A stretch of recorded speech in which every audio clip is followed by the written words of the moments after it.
እናቴ ሰሚነሽ ደጅሽን የረገጠ ጸሎት ያደረገውን ሰው አለ ንስሐ ሳይገባ ሥጋ ወደሙ ሳይቀበል ኧረ አይሞትም አለ። አመስግኑልኝ ብላችሁ አይሞትም አለ።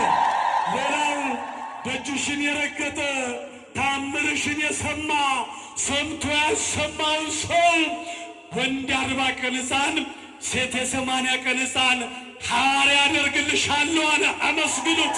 ደጅሽን የረገጠ ሰው በትዳሩ በሥራው በሕይወቱ ደስተኛ ሆኖ እንዲኖር አደርግልሻለሁ አለ። አመስግኑት። አደርግልሻለሁ አለ።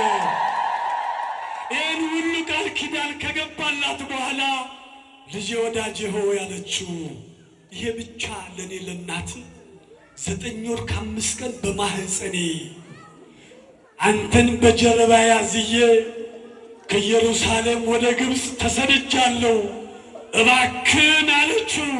እናቴ አላት ደጅሽን የረገጠ ጸሎት ያደረገ ኪዳን ያደረሰ ቅዳሴ ያስቀደሰ ሥጋ ወደሙ የተቀበለ ልጁን ክርስትና ያስነሳ ጋብቻውን እዚህ የፈጸመ ሰሚነሽ ብሎ በስምሽ ጧፍና ዕጣን የላከውን አለ አይወቀስም አይከሰስም ገነት አስገባልሻለሁ አለ።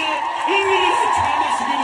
ገነት አስገባልሻለሁ ይቅር ላልለው ላልምረው ደጅሽን አላስረግጥብሽም። ደጅሽን የሚረግጠው ሰው መርጬ ምራጩን ነው የምልክልሽ። ደጅሽን ረግጦ ጸሎት ያደረገ ሰው ካለ ልመናውና ጸሎቱ ቢቆይ 3 ቀን ነው፣ ቢዘገይ ደግሞ 7 ቀን ነው አለ። አመስግኑ ተባካችሁ። እግዚአብሔር ይመስገን።